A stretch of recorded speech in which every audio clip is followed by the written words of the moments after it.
এখানে আস্ত একটা নারকেল পুরা কোরানো, এটাকে আমি ভালো করে ব্লেন্ড করে নিয়েছি। একটু সাবা সাবা রাখতে হয়, পিঠা বানাবো। আজকে আমার ছোট মেয়ে এই পিঠাটা খেতে চেয়েছে, তো এখন এই নারকেলটাকে আমি পানিতে ঢেলে দেব। চুলায় ফুটন্ত পানিতে নারকেলটাকে দিয়ে ভালো করে বলক আনতে হবে।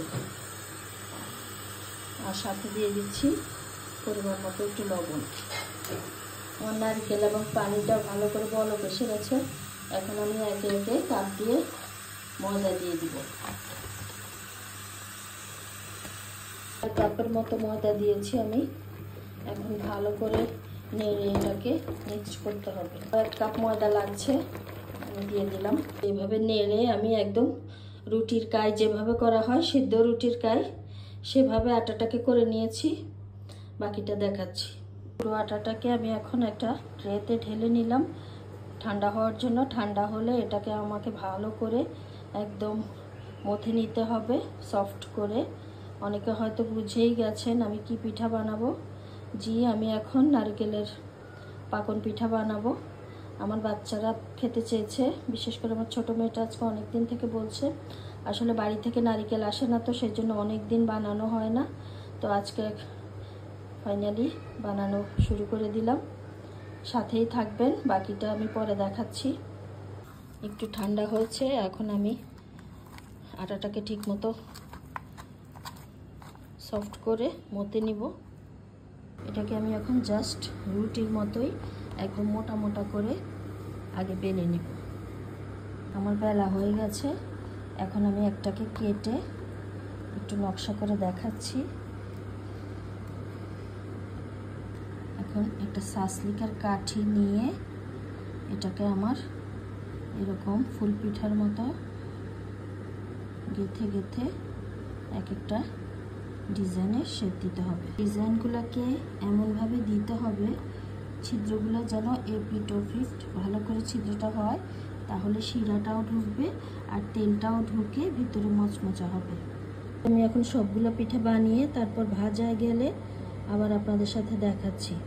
এখানে এক চুলাতে আমি শিরা বসিয়ে দিয়েছি, আর চুলাতে তেল গরম দিয়েছি।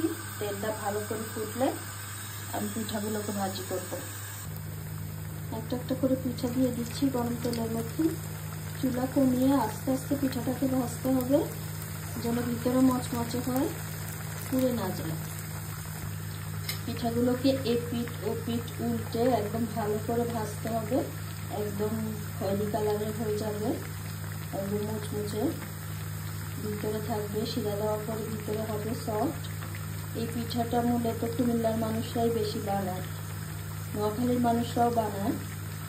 এটাকে 2টা পাকন, একটা হচ্ছে মুগ পাকন বলে, মুগ ডাল দিয়ে বানালে, আর এটা হচ্ছে নারকেল দিয়ে নারকেল পাকন। পিঠাটা প্রায় হয়ে গেছে, আর একটু হালকা ব্রাউন হবে। হয়ে গেছে।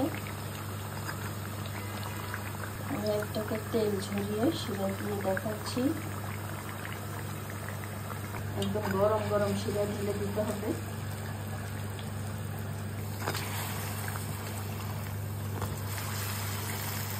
গরম গরম থাকা অবস্থায় এটাকে শিরার ভিতরে ডুবিয়ে দিতে হবে। এই যে শিরা থেকে উঠিয়ে ফাইনালি পিঠা আমার হয়ে গেছে। এখনো অনেকগুলো আছে, বাকিগুলো আমি ভেজে ঠিক করছি। এগুলো সবাইকে দেখানোর জন্য আগে আগে উঠিয়ে নিলাম। এইভাবে আমি বাকি সবগুলো পিঠা ভাজি করে নেব। এই পিঠাগুলো একদম মুচমুচে শিরায় ভরা, খেতে খুবই স্বাদের। আমি তো পুরো রেসিপিটা দেখিয়ে দিলাম। কেউ যারা জানে তারা তো জানেই, আর যারা জানে না তারা একদিন বানিয়ে খাবেন, দেখবেন খুবই মজার পিঠা এটা। ঠিক আছে, যদি ভালো লাগে তাহলে লাইক কমেন্ট করবেন।